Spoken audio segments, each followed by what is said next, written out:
nous accueillons ceux qui ne sont pas des universitaires et qui vivent avec nous.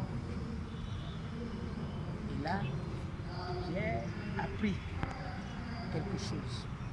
C'est qu'à l'université, nous utilisons ce qu'on appelle la pensée cartésienne, c'est-à-dire la manière de réfléchir des Blancs en lisant dans les cartes. Parce que Descartes qui a inventé la raison cartésienne, il est d'une famille en principe d'astrologues, des bohémiens et autres. C'est pourquoi il s'appelle Descartes. Et là, j'ai compris que chez nous, si on veut parler du vaudou, on ne peut pas utiliser la pensée cartésienne. On ne peut pas utiliser la pensée telle que nous l'avons apprise et que nous disons que nous faisons la science.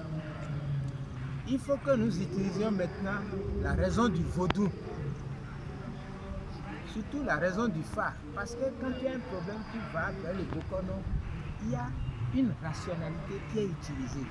Quand vous allez vers le Huno, ils ne demandent pas votre identité, j'utilise une manière de penser. Et j'ai appelé aussi cette pensée-là, la pensée du vaudou. Et donc vous voyez, quand j'ai utilisé ce groupe de mots, je ne me suis plus retrouvé dans cette université avec la manière dont l'Occident règle les problèmes.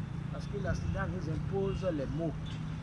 C'est pas que l'Occident nous impose les mots, mais nous-mêmes on nous a formés avec ces mots et nous les reproduisons. Vous voyez un peu. Donc aujourd'hui, pour former la jeunesse par rapport à la biologie, je pense que nous avons à inventer. C'est pourquoi j'ai dit que nous sommes des errants. Et le plus grand errant, c'est Mahomet, c'est Jésus, des gens qui ont évité le temple, ils ont évité la mosquée et ils ont créé une manière de penser.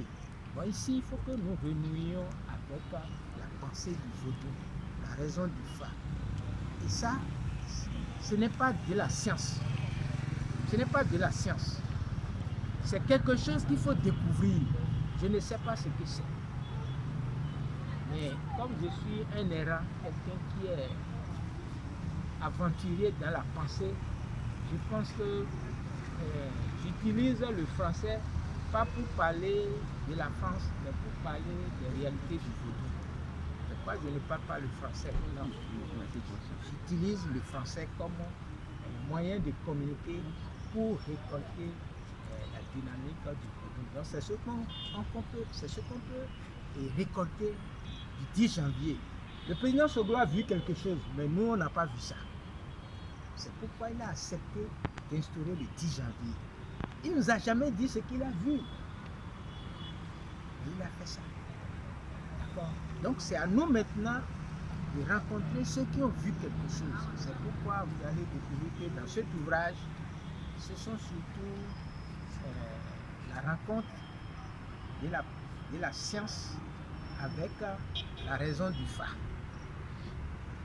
C'est une découverte et nous allons faire un colloque en janvier 2022 pour mieux en parler. Voilà un peu ce qu'on peut dire.